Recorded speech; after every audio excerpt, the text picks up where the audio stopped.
I want you to think of the Quran, and especially the Book of Allah, the Quran, as a kind of glasses. Once you put them on, once you start thinking through the Quran, reality becomes clear.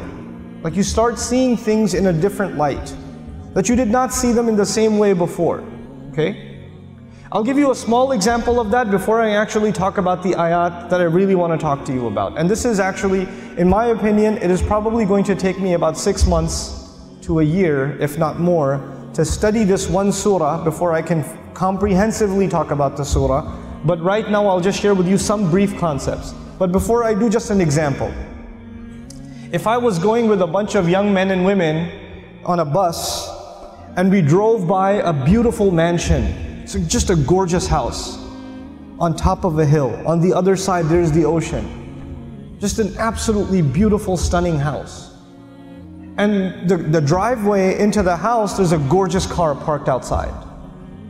And on the back of the house there's this incredible backyard and a swimming pool and all of it. I mean, whatever you can imagine is there. It's like it's a piece of Jannah on earth. And you see the guy walking into his house. We're driving on this bus and we see this guy walking into his house. And I asked these young men and women, do you think that guy's successful? Do you think he's successful? Overwhelmingly, what is going to be the response? Yeah, that's pretty successful. And the guy, look at him. Look at what he's accomplished in life. That's a pretty successful person. Okay. When you take a picture of someone graduating from college, they're shaking hands with the president of the university, they're being handed their diploma, and somebody asks you, you think that's successful? What are people going to say? You know, it's going to be Muslims and non-Muslims. Everybody's going to say that that is a kind of what? Success. I'm going to congratulate my children one day when they graduate from college too, because that's a kind of success. When somebody gets a job, is that a kind of success? Sure. We congratulate people when they get a job. When somebody buys a house, when somebody starts a business, when somebody gets a new car, when somebody gets married, when people accomplish things in life, then we celebrate them because these are different kinds of small and big successes. Isn't that true?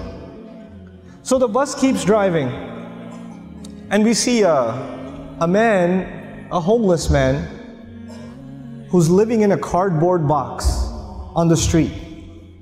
And he looks like he's wearing clothes from a couple of years. And you don't want to go close to him because of the smell. And I ask my students, do you think that guy's successful? What do they say? I say, he's not successful. Now imagine if I was riding in this bus, but in this bus there were not Muslim boys and girls, but there were Christian boys and girls, or Jewish boys and girls, or atheist boys and girls, or agnostic boys and girls, or Buddhist boys and girls. And I asked them the same exact question. Do you think their answers would be the same? Yep, their answers would be the same. That's the problem. The problem is the way we think about success and the way we think about failure. For Muslims, it's supposed to be different. All human beings can see it a certain way, that's fine. They have the apparent view of success and failure. But us, Muslims, Allah has given us clearer glasses. And once you look at reality through these glasses, you see something other people cannot see. You see something other people cannot see. So when you put those glasses on, then you start thinking about the Book of Allah and you realize that one of the most beautiful, captivating, magnificent homes that was ever built was the castle of Firavun. It was one of the most amazing homes ever built. And if our bus was driving by the castle of Firavun and he was walking into his house and I asked my Muslim children, is that successful? Is that guy successful? What would their answer be? Firavun is not successful. He's one of the worst losers in all of human history. Isn't that the case?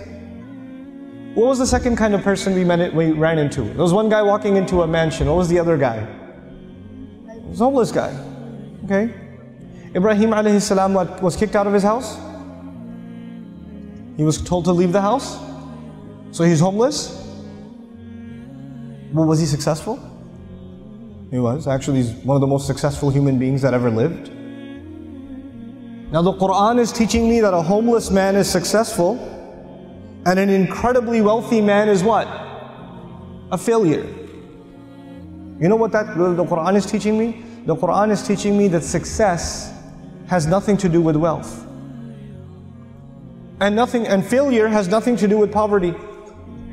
Success and failure are different concepts for us than they are for everybody else. أعوذ بالله من الشيطان الرجيم. بسم الله الرحمن الرحيم.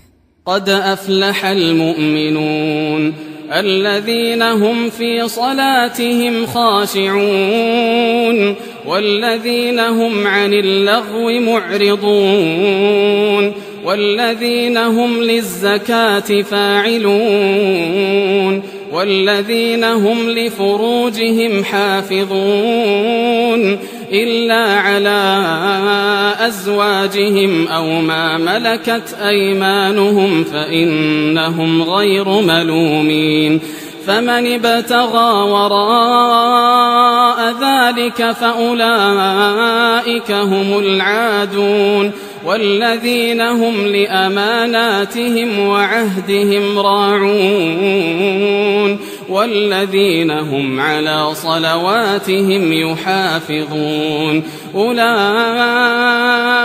هم الوارثون الذين يرثون الفردوس هم فيها خالدون.